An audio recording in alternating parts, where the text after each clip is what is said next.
बिस्मिल्लाहिर्रहमानिर्रहीम। अच्छा भाई, M1 में मैंने आप लोगों को लेक्चर नंबर 1.1 से लेके 1.6 तक सेंड कर दिया था। और उसमें हमारे पास displacement time graph displacement time graph and velocity time graph पूरा कवर हो चुका है। ठीक है, और उसकी अच्छी खासी एग्जांपल्स भी हो चुकी हैं, एक्सरसाइज के सवाल भी हो चुके हैं। ठीक है, सो फार आप लोगों को अच्छी तरह पता है कि डिस्प्लेसमेंट क्या होता है, एक्सेलरेशन क्या होती है, वेलोसिटी, डिस्टेंस, स्पीड, ये सब चीज़ें पता हैं।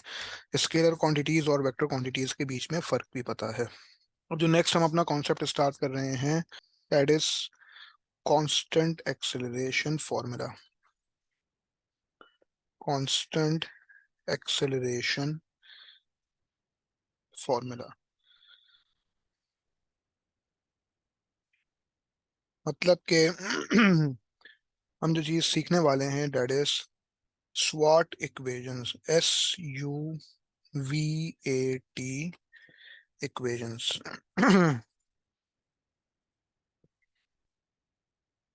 ठीक है, तो सबसे पहला की पॉइंट लिखो जो मैं लिखवा रहा हूँ।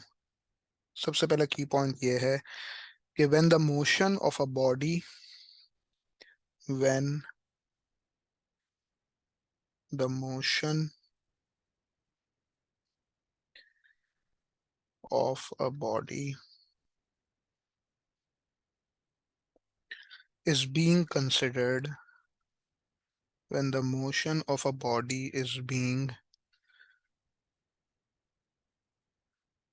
considered,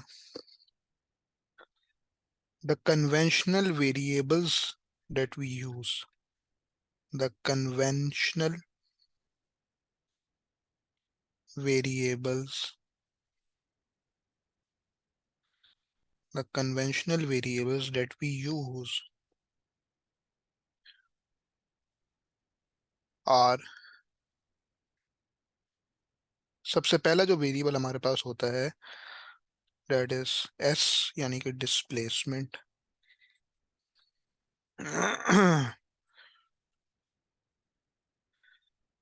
फिर उसके बाद यू, यानी कि इनिशियल वेलोसिटी।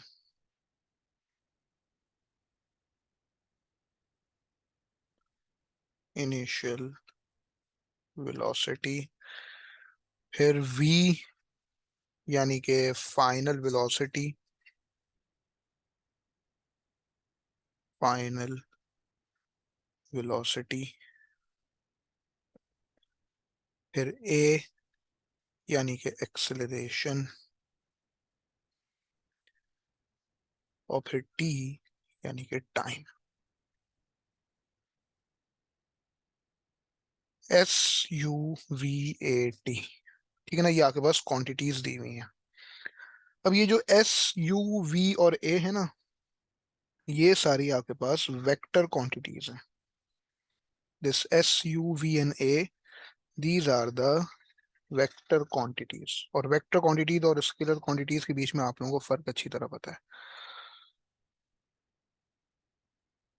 लेकिन ये जो आखिरी आपके पास क्वांटिटी है ना, ये जो आखिरी वेरिएबल आपके पास है, दिस इज टाइम, यानी कि ये एक स्केलर क्वांटिटी, क्योंकि आपको पता है टाइम कभी माइनस में नहीं हो सकता ना। सो time is basically a scalar quantity. ठीक है भाई, तो इतना पहले कॉपी कर लो। अब हमारे पास सिलसिला कुछ ऐसा है कि कांस्टेंट एक्सेलरेशन फार्मूला, यानी कि SUVAT इक्वेशंस, स्वाट इक्वेशंस जो है वो हमने सीखनी है। ठीक है, और हम पहले ये सीखेंगे कि ये इक्वेशंस जो हैं वो कौन कौन सी हैं, और साथ ही साथ मैं आप लोगों को इसका छोटा सा प्रूफ भी सिखाऊंगा कि ये इक्वेशंस आई किस तरह। ठीक है भाई, तो आई होप इतना कॉपी कर लिया। नेक्स्ट की पॉइंट मैं लिख रहा हूँ ऊपर एक बॉक्स में। ठीक है भाई, लिखो। अब हम ये सीखने जा रहे हैं कि what are what are the SUVAT equations. SUVAT equations जिनको हम कांस्टेंट एक्सेलरेशन फॉर्मूला भी कहते हैं या फिर कांस्टेंट एक्सेलरेशन इक्वेशंस भी कहते हैं। कांस्टेंट एक्सेलरेशन इक्वेशंस या फिर formula.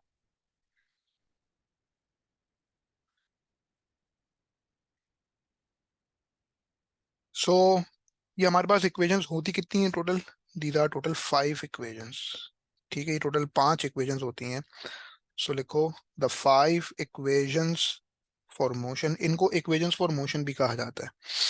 The five equations the five equations for motion, the five equations for motion in a straight line। अभी motion in a straight line क्यों बोला? क्योंकि कांस्टेंट एक्सेलरेशन की बात हो रही है सिर्फ।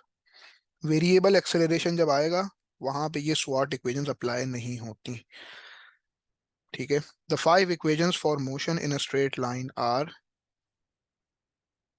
सबसे पहली इक्वेशन हमारे पास है v is equals to u plus A T.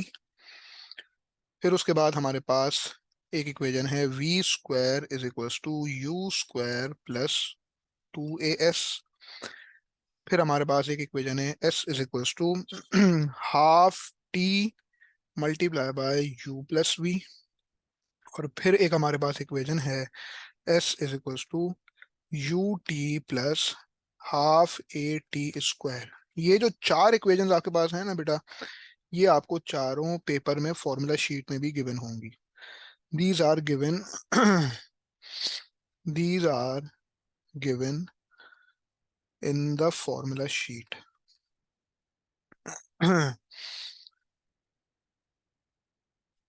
लेकिन इन चार इक्वेशंस के अलावा हमारे पास एक पांचवी इक्वेशन भी है जो कि फॉर्मूला शीट में गिवन नहीं होगी। और वो कौन सी इक्वेशन है वो मैं लिखवा देता हूँ। S is equals to we T minus half A T square. ये वाली जो इक्वेशन है बेटा, ये फॉर्मूला शीट में गिवन नहीं है, लेकिन इसको भी आप इस्तेमाल कर सकते हो और ये भी बहुत से केसेस में आपको हेल्प कर सकती है। इसको लिख दो कि it is not given not given in the formula sheet. ये जब पूरा पेज कॉपी हो जाए तो बताओ, वेट कर रहा हूँ मैं। फिर आगे बढ़ते हैं।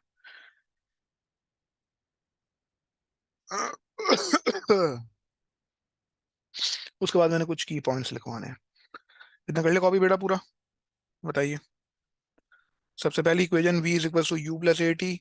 दूसरी जो है वो v square is equal to u square plus 2as। फिर s is equal to half T multiply by u plus we.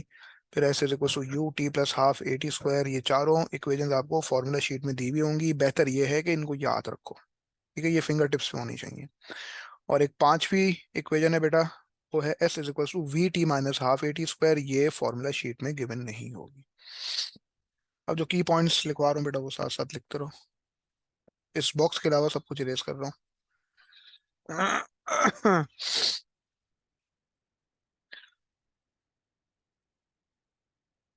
सबसे पहले एक की पॉइंट लिखो, वो ये है कि दीज इक्वेशंस, मतलब की पॉइंट लिखो कि द इक्वेशंस, दीज इक्वेशंस कह लो, these equations can only be used, these equations can only be used when the motion has these equations can only be used, क्या हो गया ये रेस क्यों कर दिया इसने? हाँ, can only be used when when the motion has constant acceleration, when the motion has constant acceleration। जहां पे कांस्टेंट एक्सेलरेशन नहीं होगी वहां पे ये इक्वेशंस ऑफ मोशन इस्तेमाल नहीं होगी। ठीक है भाई। नेक्स्ट की पॉइंट लिखो कि all equations, all equations, all equations ये करती क्या है, all equations connect four of the five quantities. भाई देखो टोटल जो क्वांटिटीज हैं वो आपके पास कितनी है, पांच। So all equations connect four of the five quantities. मतलब आप ये देखो कि ये जो आपके पास पांचों इक्वेशंस हैं, कोई सी भी इक्वेशन अगर आप ले लो तो उनमें किसी एक वेरिएबल के अलावा बाकी सब कुछ होगा। टोटल जो क्वांटिटीज हैं, टोटल जो वेरिएबल्स हैं वो आपके पास बेटा पांच हैं, लेकिन कोई सी भी इक्वेशन आप देखो तो उनमें चार क्वांटिटीज आपस में कनेक्टेड होंगी किसी एक को हटा के। ऐसा ही हो रहा है। तो ये सीन है। So all equations connect four of the five quantities. ठीक है। और साथ ही साथ एक नेक्स्ट की पॉइंट लिखो कि any three knowing any three quantities knowing any three quantities, अगर आपको तीन क्वांटिटीज कोई सी भी पता हो। सो की पॉइंट हमारा ये है कि knowing any three quantities allows a fourth quantity to be found, allows a fourth quantity to be found। कितना कॉपी कर लिया बेटा?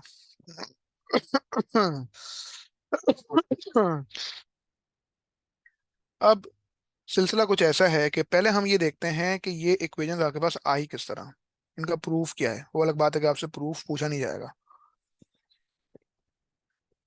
लेकिन जस्ट आपको कॉन्सेप्ट समझाने के लिए कि भाई ये आई किस तरह, तो हम एक एक करके चीजों को देखते हैं। सबसे पहले तो आप ये देखें कि बेटा आपके पास एक वेलोसिटी टाइम ग्राफ है। ठीक है भाई। एक वेलोसिटी टाइम ग्राफ है। हॉरिजॉन्टल एक्सिस पे you will have time, vertical axis पे you will have the velocity.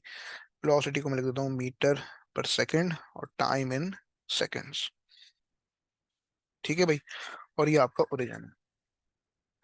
Let's say आपके पास ये एक स्ट्रेट लाइन बनी हुई है यहाँ पे, एक upward sloping straight line. Since आपको पता है बेटा कि वेलोसिटी टाइम ग्राफ का ग्रेडियंट जो है वो एक्सेलरेशन है ना, gradient of the velocity time graph gradient of the velocity time graph is acceleration। ठीक है बेटा। लेट्स से बेटा ये वाला पॉइंट जो कि मैं यहाँ पे मार्क कर रहा हूँ, ये आपके पास जो है वो, यहाँ पे आपके पास एक इनिशियल वेलोसिटी है और इस वाले पॉइंट पे आपके पास एक फाइनल वेलोसिटी है। तो ये मैंने यहाँ पे ऊपर मार्क कर दी। और यहाँ पे जहाँ पे फाइनल वेलोसिटी है उसके रिस्पेक्टिव आपके पास एक टी की वैल्यू है टाइम। ठीक है बेटा। अब ये जो पॉइंट आपके पास है जहां पे इनिशियल वेलोसिटी है, इस पॉइंट को मैं कह सकता हूं बेटा 0, u। ऐसा ही है। और ये जो पॉइंट है मेरे पास दूसरा वाला, इसको मैं कह सकता हूं t, v। अब अगर आपने इस अपवर्ड स्लोपिंग स्ट्रेट लाइन का ग्रेडियंट निकालना हो तो बेटा एक पॉइंट है 0, u, एक पॉइंट है t, v। तो अगर आपने ग्रेडियंट निकालना हो तो क्या करोगे बेटा, y2 - y1 over x2 - x1 के हिसाब से आप क्या बोलोगे कि v - u/t - 0।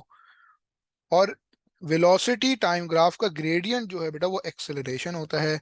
लिहाजा हम ये कह सकते हैं कि acceleration is equals to v - u completely divide by T.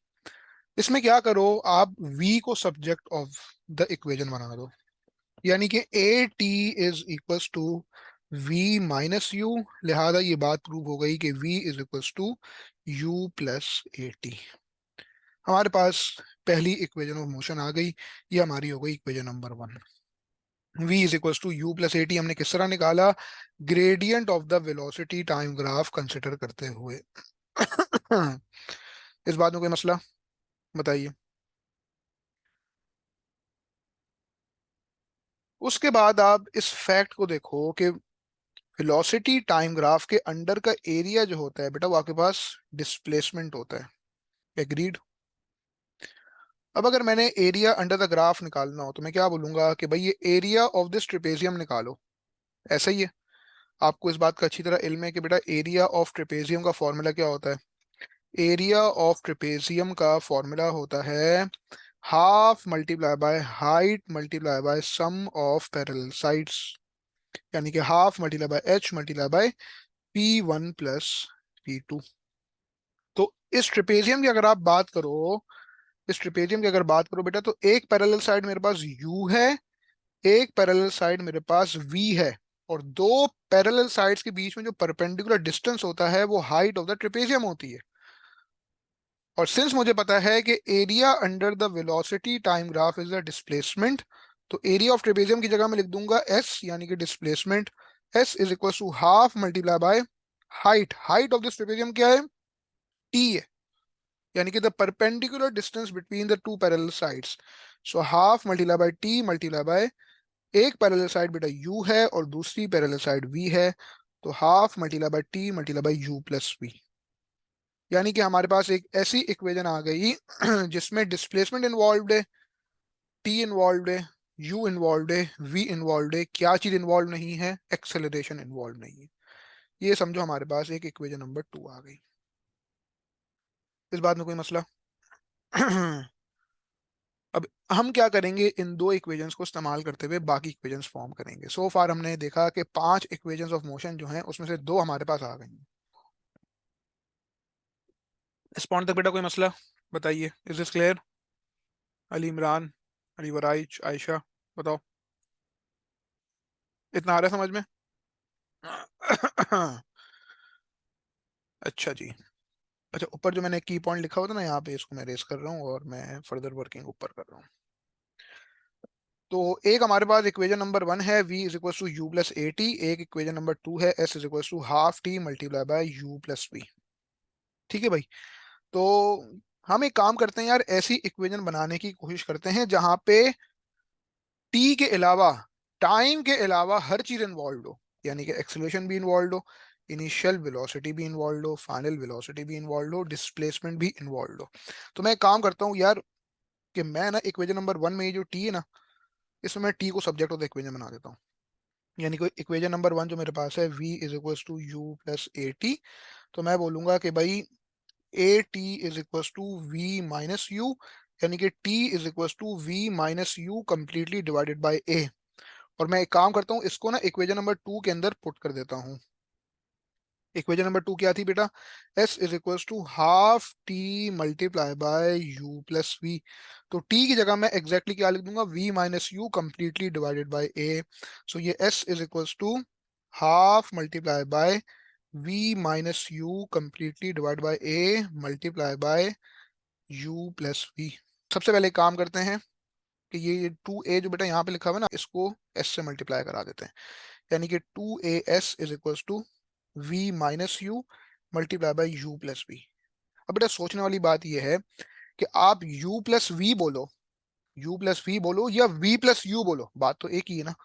यानी कि मैं ये कह सकता हूँ कि 2as is equal to v minus u multiply by v plus u. यानी कि ये a minus b multiply by a plus b एक फैक्टराइज फॉर्म है। इसको एक्सपेंड करा देंगे तो a square minus b square की फॉर्म आ जाएगी। तो मैं कह सकता हूँ कि 2as is equal to v square minus u square, और वी स्क्वायर को जब मैं सब्जेक्ट बना दूं तो we square is equal to u square plus 2as। ये हमारे पास एक ऐसी इक्वेशन आ गई जिसमें टाइम इन्वॉल्व नहीं है, बाकी सब कुछ इन्वॉल्व है। V square is equal to u square plus 2as। बेटा ये बात समझ आ रही है? बताइए। सो फार हमने देखा कि 5 इक्वेशंस में से पहली इक्वेशन आ गई है, एक दूसरी आ गई है और एक ये तीसरी आ गई है यहाँ पे। अब मैं एक काम करता हूँ यार, एक ऐसी इक्वेशन बनाने की कोशिश करता हूँ जिसमें मेरे पास जो है वो फाइनल वेलोसिटी इन्वॉल्व ना हो। यानी कि क्या इन्वॉल्व हो? डिस्प्लेसमेंट इन्वॉल्व हो, इनिशियल वेलोसिटी इन्वॉल्व हो, टी इन्वॉल्व हो और एक्सेलरेशन इन्वॉल्व हो। यानी कि वी के अलावा सब कुछ जो है वो इन्वॉल्व हो, वी के अलावा सब कुछ इन्वॉल्व हो। तो एक काम करो ना यार, इक्वेशन नंबर 1 और इक्वेशन नंबर 2 को इस्तेमाल करो आप। इक्वेशन नंबर 1 आपके पास क्या है? v is equal to you plus A t, ठीक है। और इक्वेशन नंबर 2 बेटा क्या थी? s is equal to half T multiply by u plus b. अब आप क्या चाह रहे हो, एक ऐसी इक्वेशन बनाना चाह रहे हो जिसमें v इन्वॉल्व ना हो, तो v जो यहाँ पे सब्जेक्ट होता है इक्वेशन बना हुआ है, इसी को क्या करो, इक्वेशन नंबर 2 के अंदर पुट कर दो जहाँ पे v लिखा हुआ है। यानी कि s is equal to half T multiply by u plus, मैं v की जगह बेटा u प्लस ए टी लिख दूंगा। ठीक है बेटा, तो ये क्या हो गया, s is equal to half T multiply by 2u plus A t, यानी कि ये हो गया s is equal to 2ut, 2ut divided by 2 plus A T square divided by 2, यानी कि ये 2 और ये 2 कैंसिल आउट हो गए, s is equal to U T plus half A T square. ये बात समझ आई बेटा, ये आपके पास समझो इक्वेशन नंबर 4 हो गई। यानी कि एक ऐसी इक्वेशन मैंने फॉर्म कर दी है जिसमें फाइनल वेलोसिटी के अलावा हर चीज इन्वॉल्व है।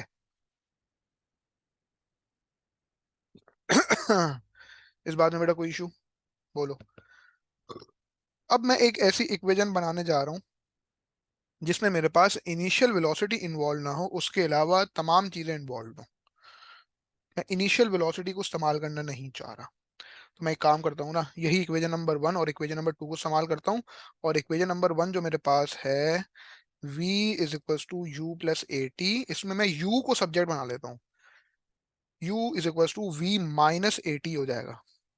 और इसको मैं एक काम करता हूँ, इक्वेशन नंबर 2 में पुट कर देता हूँ, यानी कि s is equal to half T multiply by, जहां पे बेटा u लिखा हुआ है वहां पे v माइनस ए टी लिख देंगे, एंड देन प्लस v कर देंगे। ठीक है, यानी कि आपके पास एक ऐसी इक्वेशन आने वाली जिसमें इनिशियल वेलोसिटी के अलावा तमाम चीजें इन्वॉल्व होंगी। तो अब ये क्या हो गया, s is equal to half T multiply by, भाई v प्लस वी आपके पास क्या हो गया, 2v, तो ये 2v minus a t in the bracket, यानी कि जब आपने एक्सपेंशन करा दी तो s is equal to 2tv divided by 2 minus a T square divided by 2, तो ये 2 और ये 2 कैंसिल आउट हो गए, यानी कि s is equal to we T minus half A T square. ये वाली जो पांचवी इक्वेशन ऑफ मोशन है बेटा, ये फॉर्मूला शीट में गिवन नहीं होगी, लेकिन इट इज वेरी यूजफुल कि अगर आप इसको याद रख लो, इस्तेमाल करने को ये आ सकती है, इससे बहुत आपको फायदा हो सकता है। ये आपकी 5 इक्वेशन ऑफ मोशन हो गई। और ये इनका हमने प्रूफ समझ लिया। ये बात हो रही है बेटा, क्लियर, बताओ।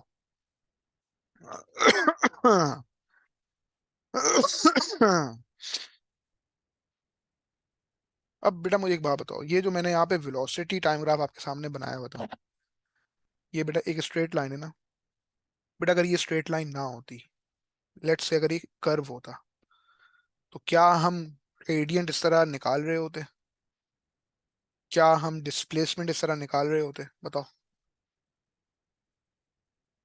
जब कांस्टेंट एक्सेलरेशन है उसी वक्त यहाँ पे स्ट्रेट लाइन बन रही है ना, तो पता चला है ये सारी इक्वेशंस ऑफ मोशन जो हैं वो कांस्टेंट एक्सेलरेशन के ही केस में इस्तेमाल होंगी।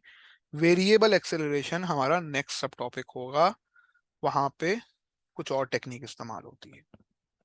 की बात समझ आ रही है बेटा, बताइए। और एक इंपॉर्टेंट बात और, कि एक्सेलरेशन की एक पर्टिकुलर वैल्यू आपको पता है, through out a particular time interval वो कांस्टेंट है, जहां पे वो एक्सेलरेशन चेंज हो जाएगी वहां पे फिर आपके पास जो है वो जो इक्वेशंस का जो कनेक्शन है वो भी चेंज हो जाएगा, यानी कि फिर आपको एक दूसरा सिनेरियो देखना पड़ेगा। ठीक है, मतलब कहने का ये है कि लेट्स से अगर मैं इसी वेलोसिटी टाइम ग्राफ पे एक स्ट्रेट लाइन और बना दूं, एक ऐसी लाइन बनाई जिसकी एक्सेलरेशन मुख्तलिफ है, यानी कि जो सिचुएशन हम समझो यहाँ पे डील कर रहे होंगे, यानी कि in this interval that T, the time is starting from zero and ending at T. ठीक है, इसको लेट्स से मैं इसको T1 बोल देता हूँ, और इस वाले टाइम को जो है मैं T2 बोल देता हूँ। मतलब कि जो T1 से लेके T2 का इंटरवल है उसके लिए आपके पास अलग सिस्टम ऑफ इक्वेशन इस्तेमाल होगा, और ये जो इंटरवल है 0 से लेके T1, इसके लिए अलग सिस्टम ऑफ इक्वेशन इस्तेमाल होगा। मतलब इक्वेशंस तो वही इस्तेमाल होंगी, लेकिन क्या है, कुछ पर्टिकुलर वैल्यूज जो आपको इस वाले सिनेरियो के लिए पता है कि when time is between 0 and t1, अब चूंकि एक्सेलरेशन मुख्तलिफ हो गई, चेंज हो गई, अब वैसी एक्सेलरेशन नहीं है जैसे पहली थी, है वो आगे के इंटरवल के लिए भी कांस्टेंट, लेकिन अब यहाँ पे मुख्तलिफ वैल्यूज इस्तेमाल होंगी, v की, u की, a की, t की। ये बात मैं समझाना चाह रहा हूँ। ये बात आ रही समझ में बेटा? बताओ। क्योंकि पहले यहाँ पे एक अलग ट्रेपेजियम फॉर्म हुआ हुआ था, और यहाँ पे अब एक अलग ट्रेपेजियम फॉर्म हुआ हुआ होगा। ये बात समझ आ रही है बेटा? बताओ। जस्ट अभी इसका एक छोटा सा कॉन्सेप्ट आसान उर्दू में बताया, इसकी एप्लीकेशन बिल्कुल आएगी और इसके ठीक ठाक सवाल हम प्रैक्टिस करेंगे। ठीक है बेटा? So far you have learned these things. All right. अच्छा जी, उसके बाद हम एक काम कर लेते हैं भाई, बुक की एग्जांपल नंबर 1 कर लेते हैं। हमारी मेन बुक जो ऑक्सफोर्ड बुक है मैकेनिक्स की, जो कि मैं आप लोगों के साथ शेयर कर चुका हूँ, उसके हम शुरू की पहले 3 एग्जांपल्स करेंगे। और मैंने आप लोगों के साथ जो है वो एडेक्सल M1 की बुक की 2 एक्सरसाइजेस हैं, एक्सरसाइज 2D और एक्सरसाइज 2E। वो कोई बहुत ही बेहतरीन एक्सरसाइज हैं। समझो उन एक्सरसाइज का हर सवाल आपसे सॉल्व होना चाहिए। वो बहुत अच्छी एक्सरसाइज है, मैंने इसीलिए वो एक्सरसाइज आप लोगों के साथ शेयर की है। उसकी प्रैक्टिस भी मैं कराऊंगा आप लोगों को, वक्त के साथ साथ और भी प्रैक्टिस होती रहेगी। तो वो समझ लो वो समझ लो बेसिक से लेकर एडवांस तक बेंचमार्क क्वेश्चंस हैं कांस्टेंट एक्सेलरेशन के। उन सवालों में कोई मसला रहेगा तो समझो फिर कांस्टेंट एक्सेलरेशन समझने में भी मसला रहेगा। बहुत अच्छी एक्सरसाइज है प्रैक्टिस के लिए, इसलिए मैंने शेयर की है।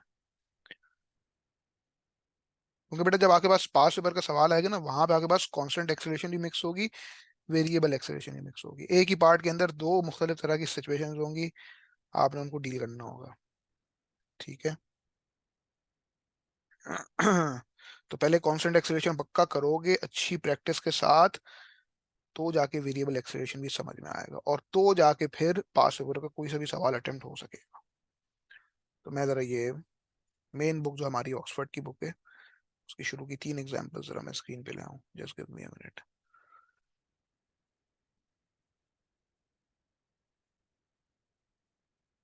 अच्छा, इससे पहले कि यार मैं 3 एग्जांपल्स कराऊं ना, मैं कुछ छोटे से की पॉइंट्स और लिखवा दूं आप लोगों की आसानी के लिए। वो अलग बात है कि देखो वक्त के साथ साथ जितनी भी एग्जांपल आप सॉल्व करोगे, सवाल सॉल्व करोगे, जब मैं एक्सप्लेन करूंगा, कोई सा भी सवाल आपके सामने आएगा, जब मैं उसको उर्दू में एक्सप्लेन करूंगा, तो वो बातें आपको इवेंचुअली फिर भी समझ आ जाएंगी। लेकिन मैं समझता हूँ यार, just for the sake of formality जो है ना, मैं कुछ पर्टिकुलर पॉइंट्स लिखवा दूं सिर्फ आप लोगों की आसानी के लिए, आप लोगों की जिंदगी आसान रहे। ठीक है? तो सबसे पहला की पॉइंट लिखो। ठीक है? सबसे पहला की पॉइंट ये लिखो कि कॉमन फ्रेजेस फॉर डिस्प्लेसमेंट।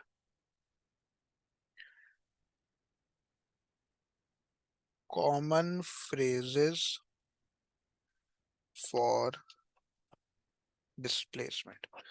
मतलब कि यार आपको अगर ये आइडेंटिफाई करना हो कि यार ये जो सर आपने 5 इक्वेशंस लिखवाई हैं, कौन सी इस्तेमाल करें, कब, कहाँ पे कौन सी इक्वेशन इस्तेमाल की जाए। ठीक है ना? तो इस चीज का हल बताने के लिए आपको कुछ पॉइंट्स लिखवा रहा हूँ। सबसे पहली बात है कि कॉमन फ्रेजेस फॉर डिस्प्लेसमेंट। ठीक है? अक्सर सवाल ये कहता है कि, मतलब किसी ऑब्जेक्ट की बात हो रही होगी और कह रहा होगा कि इट रिटर्न्स, यानी कि returns to its starting position, returns to its starting position. अब आपको बेटा इस बात का अच्छी तरह इल्म है, जब एक ऑब्जेक्ट अपनी स्टार्टिंग पोजीशन पे वापसी आ जाता है, तो उसकी टोटल डिस्प्लेसमेंट जो है वो जीरो हो जाती है। सो अगर सवाल में कहीं ऐसा फ्रेज इस्तेमाल किया हुआ है कि object returns to its starting position, so basically it's a way of, this is a way of, this is a way of saying that, this is a way of saying that displacement is equals to 0। मिसाल के तौर पे अली इमरान, अली इमरान निकला सुबह 8 बजे अपने घर से, ठीक है, और फिर वो गया मार्केट। अली इमरान अपने घर से निकला, मार्केट गया, वहां से सामान लिया और वापसी आया। जब अली इमरान अपने घर पे आ गया, इसका मतलब डिस्प्लेसमेंट क्या हो गई है? 0। ठीक है, लेट्स से अली इमरान के घर और मार्केट के बीच में जो फासला है दैट इज 3 किलोमीटर। तो जब वो घर से मार्केट गया तो जाते हुए 3 किलोमीटर ट्रेवल किए और वापसी आते भी जाहिर सी बात है 3 किलोमीटर ट्रेवल किए। तो अब हम ये कहेंगे कि टोटल डिस्टेंस जो है, अली इमरान ने जो टोटल डिस्टेंस ट्रेवल किया है वो 3 + 3 है, यानी कि 6 किलोमीटर है।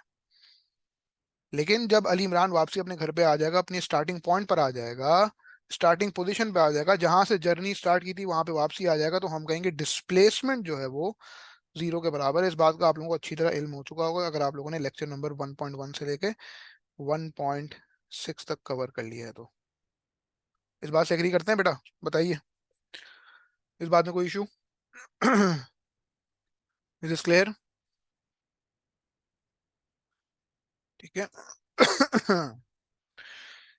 अच्छा जी, उसके बाद एक नेक्स्ट की पॉइंट लिखो, common phrases for velocity.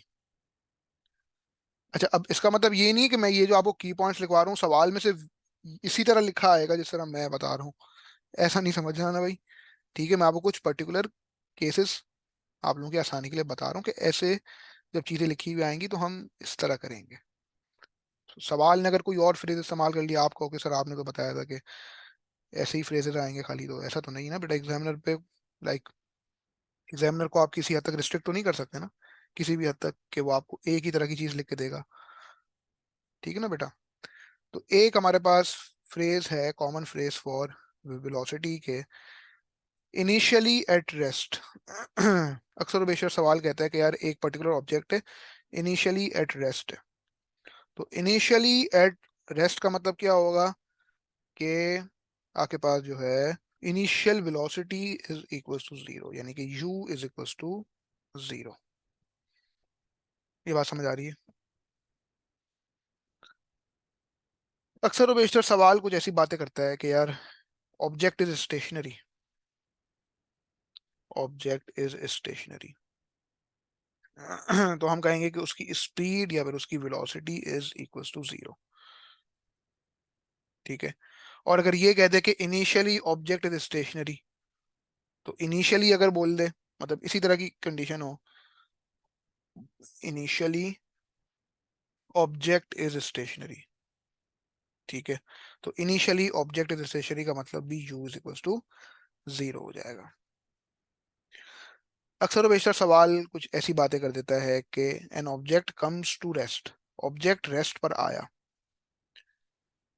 Let's say something is coming to rest, comes to rest, इसका मतलब क्या है कि बेटा पहले उसमें कुछ मूवमेंट थी ना, अब वो रेस्ट पर आ रहा है। ठीक है, मतलब ये है कि अली इमरान जब यहाँ पे मार्केट से वापसी घर आ रहा होगा, तो जब घर पे आके वो अपनी जर्नी खत्म करेगा तो यहाँ पे वो रेस्ट पे आ गया, यानी कि पहले कुछ मूवमेंट थी, इसीलिए तो अली इमरान जो है वो घर पे आ रहा था।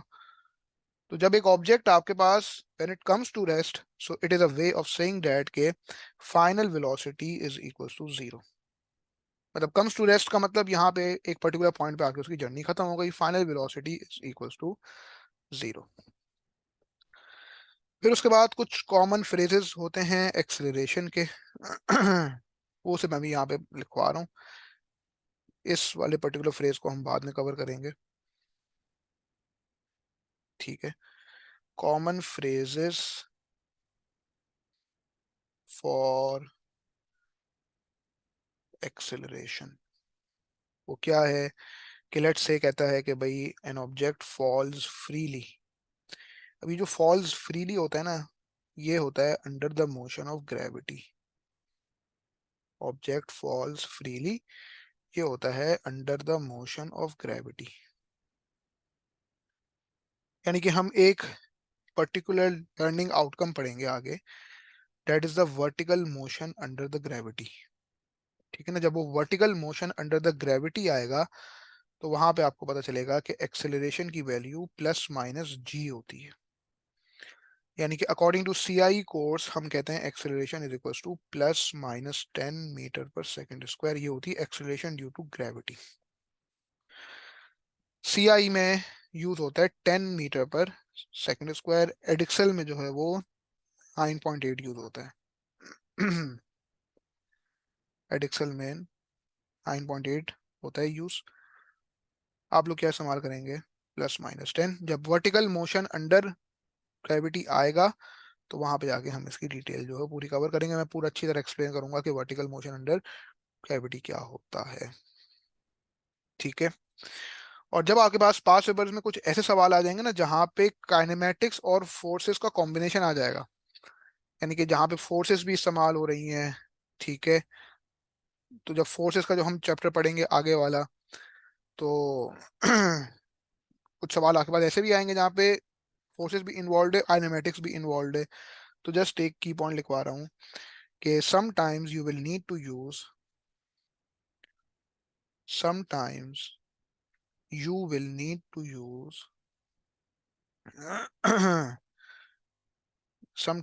need to use other techniques other techniques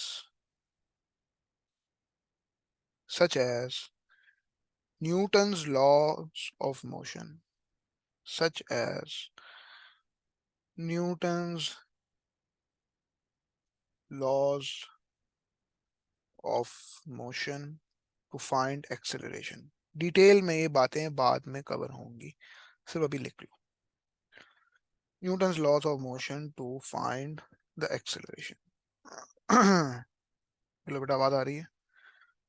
Newton's laws of motion to find the acceleration. अच्छा ये एरर आया इस वजह से ये स्क्रीन जरा वो होगी मेरी ब्लिंक, मुझे लगा इंटरनेट का मसला होगी। Sometimes you will need to use other techniques such as Newton's laws of motion to find the acceleration। ये बातें, ये वाली बात पर्टिकुलरली बाद में डिटेल में डिस्कस होगी, और ये वाली बात भी, acceleration under the motion of gravity. सब जस्ट लिखवा दिया है बस, लिख के बस आगे बढ़ना है अभी हमने। और पहले हमने कुछ बेसिक एग्जांपल सॉल्व करनी है। इतना कॉपी कर लिया? बताइए भाई। तो पहले हम मेन बुक जो हमारी ऑक्सफोर्ड की बुक है, भाई अगर किसी ने पीछे की चीज़ें कॉपी नहीं की तो बता सकते हैं। पहले जो हमारे पास जो मेन बुक जो ऑक्सफोर्ड की बुक है उसकी पहले हम सबसे बुनियादी तरीन एग्जाम्पल, इतनी बुनियादी तरीन एग्जाम्पल आपको कभी एग्जाम में नहीं आएगी, बहुत सिंपल सा केस है। पहले हम एग्जाम्पल नंबर 1 करते हैं। क्या कह रहा है भाई? सवाल पढ़ लो और से। सवाल कहता है कि a car travelling at 6 metre पर सेकेंड एक्सेलरेट्स एट 2 मीटर पर second square, calculate its speed 8 seconds later. ठीक है भाई। तो सबसे पहली बात ये कि भाई डिस्प्लेसमेंट की तो कोई बात नहीं हो रही ना। आपको क्या क्या चीजें पता हैं? आपको ये पता है कि आकार ट्रेवलिंग एट 6 मीटर पर सेकेंड, यानी कि इनिशियल जो वेलोसिटी है वो हो जाएगी 6 मीटर पर सेकेंड। एक्सेलरेशन क्या है भाई? 2 मीटर पर सेकेंड स्क्वायर। ठीक है। हमने इसकी स्पीड निकालनी है।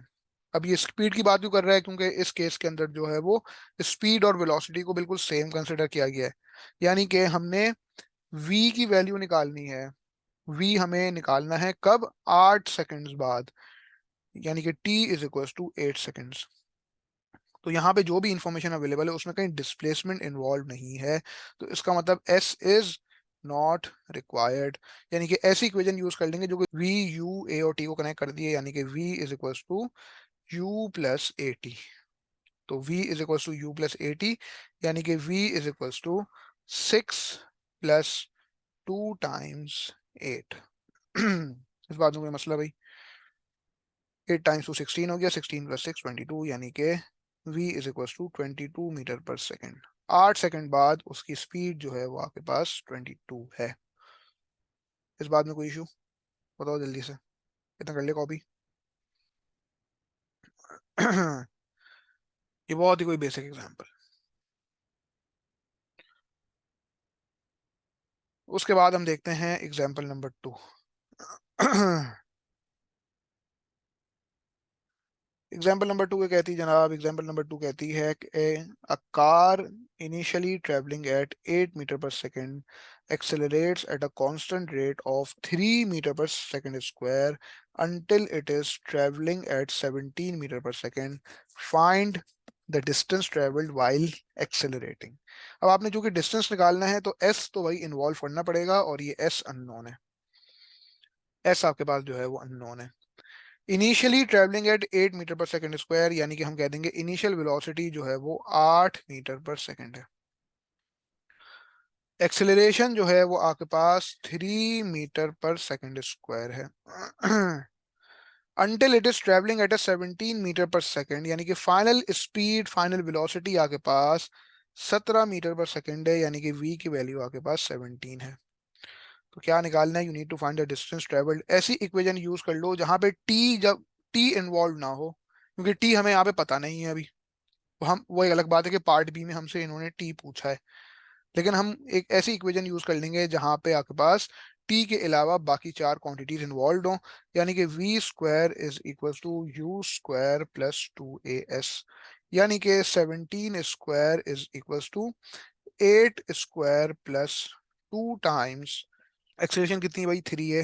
2 टाइम्स 3 टाइम्स s, यानी कि ये क्या हो गया भाई? 17 square minus 8 square divided by 2 times 3 is equal to s। Calculator में एक साथ ये पूरी चीज पुट कर दो। 17 square minus 8 square divided by 6, यानी कि 37.5 metre. s is equal to 37.5 metre. ये आपका पार्ट ए का आंसर हो गया। इस बात से एग्री करते हैं भाई? अब आपको इस कंडीशन में जो है वो चारों क्वांटिटीज पता चल गई हैं। अब चार क्वांटिटीज आपको पता चल चुकी हैं, पांचवी आपने निकालनी है ना, टी। अब आपने चूंकि टी निकालना है तो यार इक्वेशन तो ऐसी इस्तेमाल करोगे ना जहां पे टी इन्वॉल्व हो। तो टी को इन्वॉल्व करते हुए कोई सी भी इक्वेशन इस्तेमाल की जा सकती है, चाहे S is equal to U T plus half A T square हो, चाहे S is equal to we T minus half A T square हो, चाहे S is equal to half T multiply by you plus V हो, V is equal to you plus A T हो। ऐसी equation भी इस्तेमाल कर सकते हो जहां पे एस इन्वॉल्व ना हो, यानी कि टी को तो इन्वॉल्व करना ही करना है ना। यानी कि जस्ट आप v square is equal to u square plus 2as इस्तेमाल नहीं कर सकते, क्योंकि पार्ट ए में आपने वो इस्तेमाल किया और आपको देखा वहां पे टी की तो इन्वॉल्वमेंट नहीं है। तो पांच इक्वेशंस जो हैं उनमें से चार ऐसी हैं जो कि टाइम को कनेक्ट करती हैं। कोई सी भी यूज कर लो, सबसे आंसर आपके पास सेम आएगा। मैं चाहूं तो v is equal to you plus a t इस्तेमाल कर लूं। v क्या है भाई? 17 है। तो 17 is equal to 8 plus 3 times t, यानी कि 3t इज इक्वल टू 17 - 8, यानी कि t is equal to 17 - 8 completely divided by 3। 17 - 8 completely divide by 3, time is equal to 3 seconds. आप चाहो तो कोई और सी इक्वेशन यूज कर लो। इस तरह भी कर सकते हो कि s is equal to half T multiply by u plus v, यानी कि एक्सेलरेशन को इन्वॉल्व ना करो, बाकी सब कुछ इन्वॉल्व कर दो, और s आपके पास पार्ट ए में आ चुका है। तो आप कहोगे कि भाई 37.5 is equal to half multiply by t multiply by u plus v, यानी कि 8 प्लस 17 यानी कि 37.5 मल्टीप्लाई बाई 2 क्या हो गया बेटा? 75 हो गया। 75 इज इक्वल टू वॉट भाई? 17 + 8 क्या होता है? 25 होता है। तो 25t, यानी कि t is equal to 75 divided by 25, t is equal to 3 seconds.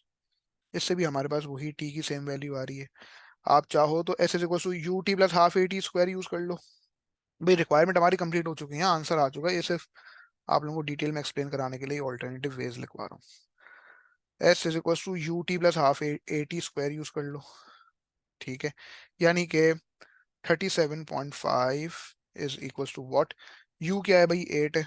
तो 8t plus half multiply by 3t square, यानी कि ये कुछ ऐसा हो गया कि 37.5 is equal to 8t + 1.5t square, यानी कि 1.5t square plus 8t minus 37.5 is equal to 0। इस क्वाड्रेटिक इक्वेशन को सॉल्व कर लो जल्दी से, शाबाश।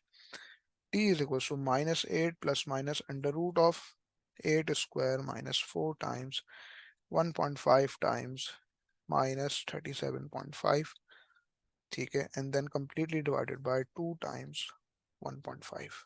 बताओ भाई टी की क्या वैल्यूज आ रही हैं? -8 +। अब आप एक बार क्या करो, एक स्टेप में ये पूरा क्वाड्रेटिक फॉर्मूला शो कर दो, और फिर कैलकुलेटर में जिस तरह आप क्वाड्रेटिक इक्वेशन सॉल्व करते हो तो उस तरह आप कर लो। टी की एक वैल्यू 3 आ रही है, टी की जो दूसरी वैल्यू आ रही है -25/3, एंड सिंस टाइम कभी नेगेटिव में नहीं हो सकता, t is equal to 3 is your only acceptable answer. आप चाहो तो s is equal to VT minus half AT² को भी इस्तेमाल कर सकते हैं, you will get the same answer. ये आप खुद से कर लेना, ठीक है। ये बात आई समझ में बेटा? इन वेज में से किसी भी एक वे में आप क्या कर सकते थे, टाइम की वैल्यू निकाल सकते थे। ये बात क्लियर हो गई? आयशा, अली वराइच, अली इमरान, बेटा सब बताओ जल्दी से, hurry up hurry up hurry up hurry up.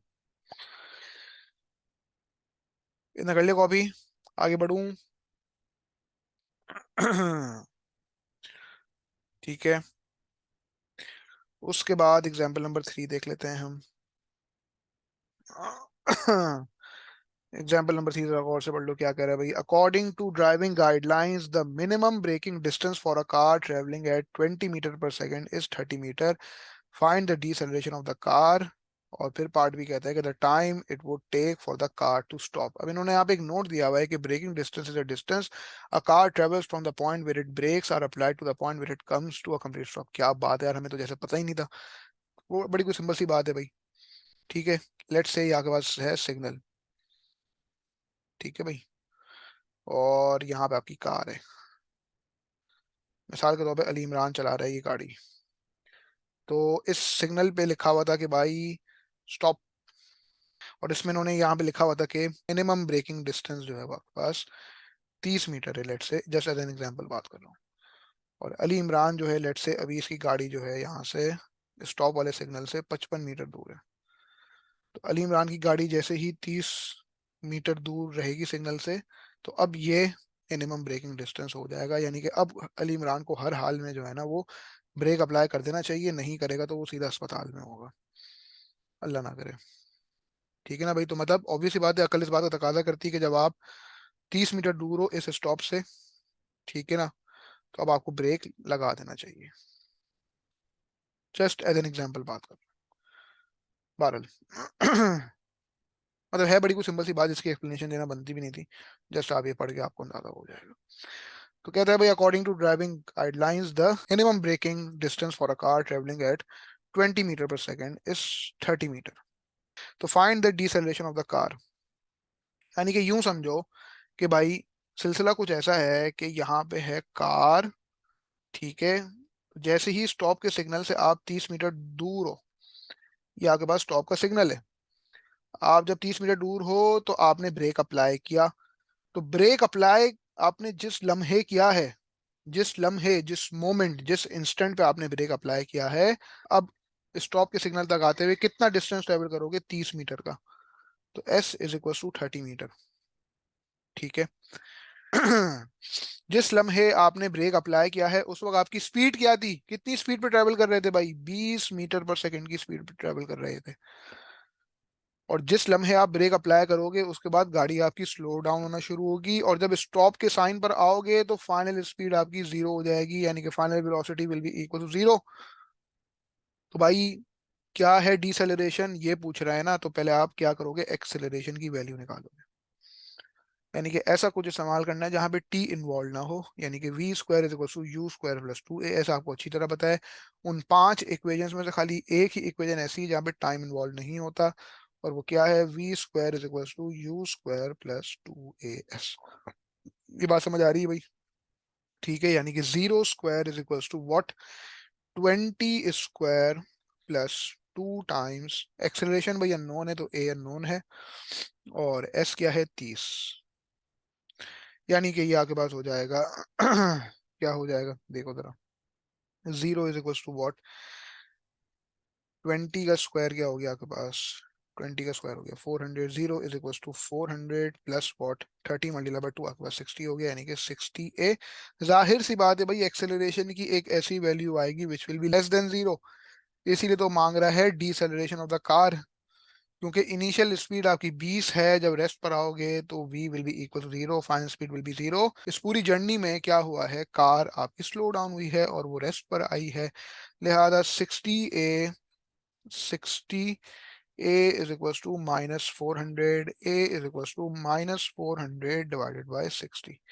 So -400 divide by 60। Acceleration की वैल्यू क्या आ रही है, एक्सेलरेशन जो है वो -20/3 मीटर पर सेकंड स्क्वायर। लेकिन सवाल ने बोला है भाई डीसेलरेशन बताओ, तो डीसेलरेशन जब बताएंगे तो वो पॉजिटिव में बता देंगे, यानी कि डीसेलरेशन, डीसेलरेशन का इटसेल्फ मतलब है कि कार आपकी स्लो डाउन हो रही है। तो डीसेलरेशन विल बी 20/3 मीटर पर सेकंड स्क्वायर।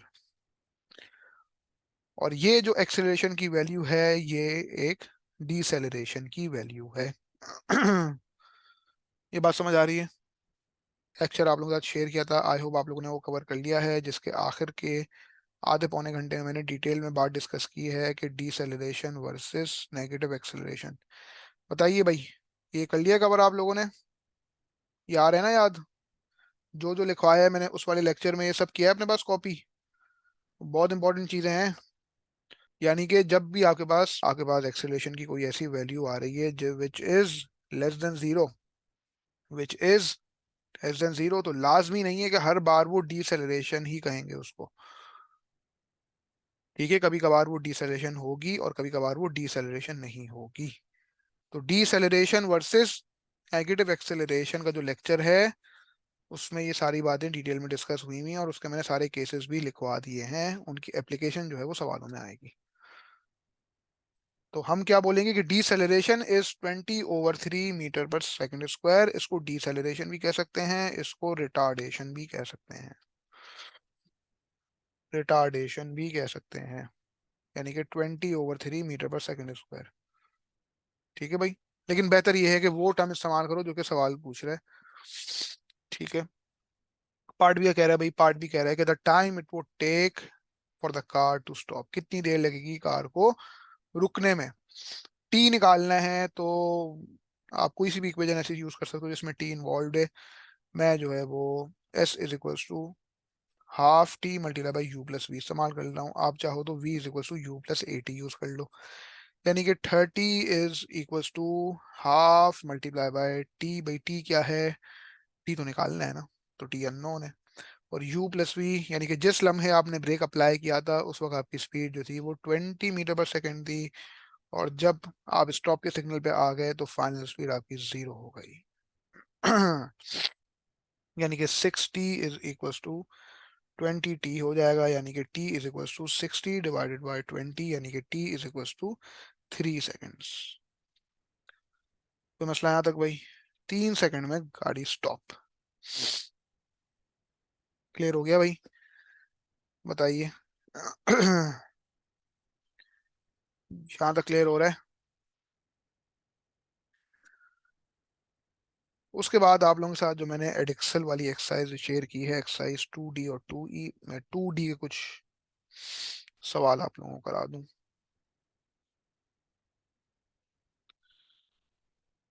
वेट, जरा सवाल स्क्रीन पे ला रहा हूँ।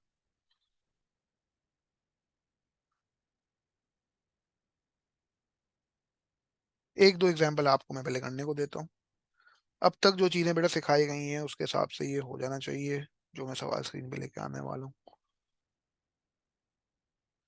अगर क्लियर नहीं हो रहा तो उसका मतलब ये है कि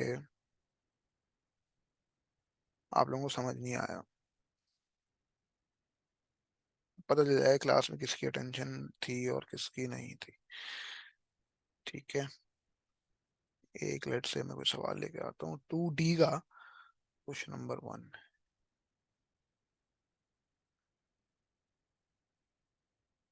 पहले जरा ये शुरू के सवाल देखो।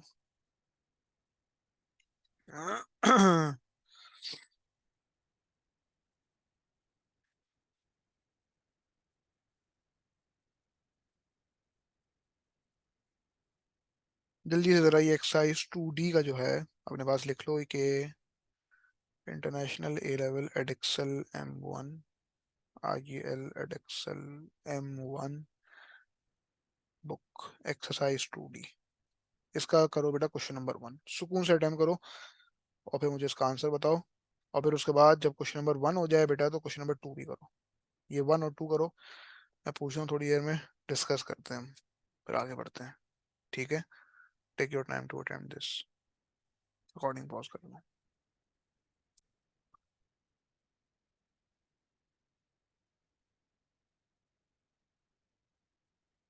क्या वो कंटिन्यू हुई रिकॉर्डिंग या नहीं हुई? हाँ, अब रिकॉर्डिंग कंटिन्यू हुई ना। अच्छा भाई, तो क्वेश्चन नंबर 1 में हमने क्या करना है, speed of the particle at time t is equal to 6 seconds निकालनी है। तो इसका आंसर आपके पास आएगा 20 मीटर पर सेकेंड। जो स्टूडेंट्स रिकॉर्डिंग देख रहे हैं खुद से अटेम्प्ट करेंगे, नहीं होगा तो फिर वो मुझसे पूछ लेंगे। हम देख लेते हैं पहले क्वेश्चन नंबर 2। कह रहा है कि भाई a car is approaching traffic lights, the car is travelling with speed 10 metre पर सेकेंड। ठीक है, the driver applies the brakes to the car and the car comes to rest with constant deceleration in 16 seconds. Modelling the car as a particle, find the deceleration of the car. बिल्कुल वही same तरह का सवाल है जो अभी पीछे example किया हमने। ठीक है, तो इनिशियल स्पीड क्या होगी, जिस लम्हे पे उस बंदे ने ब्रेक लगाया तब उसकी स्पीड क्या आती, 10 मीटर पर सेकेंड, यानी कि u इज इक्वल टू 10। ठीक है भाई, और होता क्या है, he comes to the rest, यानी कि the car will come to the rest, तो फाइनल स्पीड क्या हो जाएगी, 0। और हमने डिसेलरेशन निकालनी है, यानी कि पहले तो हमें एक्सेलरेशन की वैल्यू निकालनी पड़ेगी, और कितनी देर में, 16 सेकेंड्स की जर्नी की बात कर रहे हैं। ठीक है भाई, यानी कि ऐसी इक्वेशन यूज कर लें जहाँ पे एस इन्वॉल्व ना हो। तो v is equal to you plus A t. ठीक है, यानी कि 0 is equals to 10 plus a times 16, यानी कि 16 a इज इक्वल्स टू -10, यानी कि a is equals to -10 divided by 16, जो कि सिंपलेस्ट फॉर्म में आपके पास a इज इक्वल्स टू -5/8 हो जाएगा। यानी कि एक्सेलरेशन जो है वो -5/8 मीटर पर सेकेंड स्क्वायर। लेकिन बतानी क्या है, डीसेलरेशन, तो हम कहेंगे कि डीसेलरेशन जो है वो आपके पास 5/8 मीटर पर सेकेंड स्क्वायर है। ये भी बता सकते हैं, या फिर 0.625 मीटर पर सेकेंड स्क्वायर। कोई मसला यहाँ तक, बताइए। फिर उसके बाद देख लेते हैं क्वेश्चन नंबर 3। सवाल कह रहा है कि अ कार एक्सेलरेट्स यूनिफॉर्मली, जिसका मतलब कॉन्स्टेंटली, एक ही बात हो गई, constantly while traveling on a straight road. The car passes two signposts which are 360 meter apart. The car takes 15 seconds to travel from one signpost to the other. When passing the second signpost, it has a speed 28 meter per second. Find the speed of the car at the first signpost. कोई मसला ही नहीं भाई, सवाल को हम बनाते हैं अपने लिए आसान। ठीक है, ये मैं वर्किंग पहले की रेस कर देता हूँ। हमारे पास लेट्स से दो साइन पोस्ट हैं, एक है साइन पोस्ट ए और एक है sign post b. These both signposts are basically how much apart? They are 360 metre apart. इन दो के बीच में जो फासला है वो 360 मीटर का है। अब यहाँ पे हमारे पास है एक कार। तो कार ने क्या किया कि पहले वाले साइन पोस्ट से जब वो पास कर रही है, ठीक है, और फिर वो दूसरे वाले साइन पोस्ट पर आ रही है, तो इसका मतलब हम ए से लेके बी तक की जर्नी कंसिडर कर रहे हैं ना भाई, ए से लेके बी तक की जर्नी कंसिडर कर रहे हैं। कहता है कि the car takes 15 seconds to travel from one sign post to the other, यानी कि मैं ए से लेके बी तक की जब मैं जर्नी कंसिडर कर रहा हूँ तो मैं कहूंगा कि भाई एस तो मेरे पास है 360 मीटर, और कितनी देर लग रही है भाई, 15 सेकंड्स लग रहे हैं, तो t is equal to 15 seconds. ठीक है, और कहता है कि आपके पास जो है कि when passing the second sign post, दूसरा वाला जो साइन पोस्ट है उस पर स्पीड 28 मीटर पर सेकंड है, यानी कि ए से लेके बी की जर्नी कंसिडर कर रहे हो, तो फाइनल स्पीड जो है वो 28 मीटर पर सेकंड है। आपने क्या निकालना है, आपने इनिशियल स्पीड निकालनी है। यानी कि देखो एक्सेलरेशन तो कहीं इन्वॉल्व नहीं है ना यार, तो क्या यूज कर लेंगे, s is equal to half T multiply by u plus v. ये बात समझ आ रही है भाई, यानी कि 360 is equal to half multiply by t. T क्या है भाई, 15, half multiply by 15 multiply by u plus v, u unknown है और v हमें पता है 28। तो 360 मल्टीप्लाई बाय 2 क्या हो गया 720, यानी कि 720 divided by 15 is equal to u plus 28। और 720 डिवाइड बाय 15 क्या होता है 48, यानी कि u is equal to 48 minus 28, u is equal to 20 metre पर सेकेंड। यानी कि speed at the first sign post, speed at first sign post is 20 metre पर सेकेंड। ये बात समझ आ रही है भाई? मेरी बात क्लियर हुई कि नहीं हुई, बोलो जल्दी से, हरी अप, जल्दी से बताओ। ठीक है, उसके बाद ये आखिरी सवाल देख लेते हैं, क्वेश्चन नंबर 4 और फिर एंड करते हैं क्लास। क्वेश्चन नंबर 4 ये कह रहा है भाई, क्वेश्चन नंबर 4 कहता है, आई होप बेटा यहाँ तक समझ आ गया, नहीं आया तो पूछ लो। ठीक है, ये मैं वर्किंग इरेज कर दूं सारी, और जैसे हम क्वेश्चन नंबर 4 कर लेते हैं और फिर एंड करते हैं क्लास। क्वेश्चन नंबर 4 ये कह रहा है भाई, कहता है कि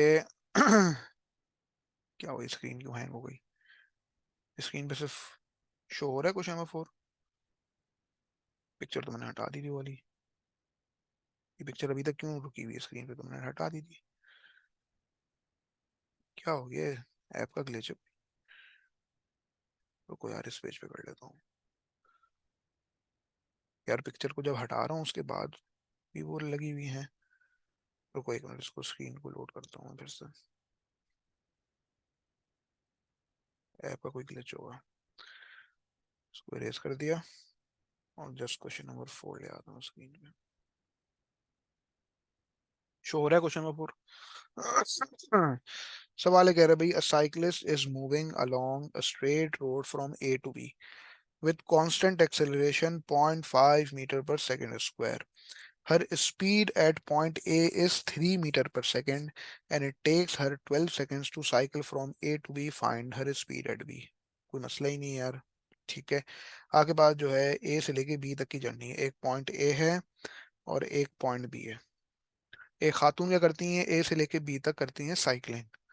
तो कितनी एक्सेलरेशन के साथ? एक्सेलरेशन उनकी 0.5 मीटर पर सेकंड स्क्वायर रहती है। ठीक है, तो वो पहले हमने लिख दी। स्पीड एट ए, यानी कि पॉइंट ए के मुकाम पे उनकी स्पीड जो है वो 3 मीटर पर सेकंड है। अब जब मैं ए से लेके बी की जर्नी कंसिडर कर रहा हूँ तो मैं बोलूंगा इनिशियल स्पीड मेरे पास 3 मीटर पर सेकंड है। और कितनी देर लगती है इनको? 12 सेकंड्स लगते हैं। तो जब ये पॉइंट बी पर आएंगी तो इनकी फाइनल स्पीड क्या होगी, ये निकालना है हमने। ठीक है, यानी कि ऐसी कोई इक्वेशन इस्तेमाल कर लेंगे जहां पे हमारे पास जो है वो एस इन्वॉल्व ना हो। बाकी तमाम चार चीजें जो है, चार क्वांटिटीज, चार वेरिएबल जो है वो इन्वॉल्व हो, यानी कि v is equal to you plus A t इस्तेमाल कर लेंगे। यानी कि v is equal to 3 plus 0.5 times 12। 3 plus 0.5 times 12 कितना हो गया? एक साथ ही पूरी चीज कैलकुलेट मिल गई। 3 प्लस, ऑब्वियसली बात है 6 हो जाएगा, तो 3 प्लस 6 यानी कि 9। कोई मसला? ये आपका पार्ट ए का आंसर हो गया। उसके बाद पार्ट बी क्या कह रहा है भाई? पार्ट बी फरमाता है कि find the distance from a to b. अब ए से लेके बी तक का डिस्टेंस निकालना है, तो अब एस को आप इन्वॉल्व कर लो। ठीक है, यानी कि अब कोई सी भी इक्वेशन इस्तेमाल कर सकते हो जहां पे एस है। आपकी मर्जी है, मैं इस्तेमाल कर लेता हूँ v square equal to u square plus 2 s. आप चाहो तो कोई और यूज कर लो जहाँ पे एस इन्वॉल्व हो। ठीक है ना भाई? सो वी अब पता चल चुका है जो कि है 9, यानी कि 9 square is equal to 3 square plus 2 times 0.5 times s. यानी कि 9 square minus 3 square divided by 2 times 0.5, this will be equals to s. यानी कि एस को मैंने क्या किया, सब्जेक्ट ऑफ द फॉर्मूला, यानी कि सब्जेक्ट ऑफ द इक्वेशन बना दिया। So 9 square minus 3 square divided by 2 times 0.5, यानी कि s is equal to 72। 72 metre is suppose to be your answer. Clear हो गया भाई यहाँ तक? कोई मसला, कोई पंगा? बताओ भाई।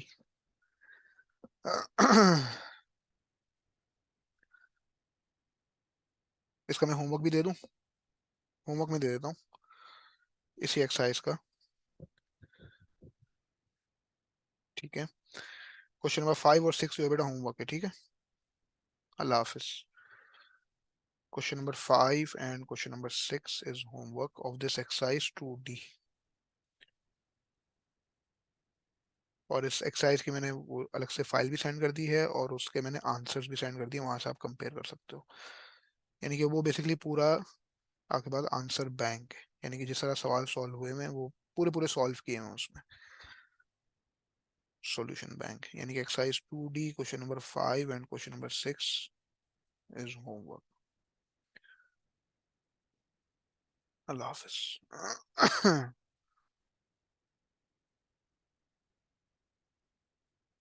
अल्लाह हाफिज।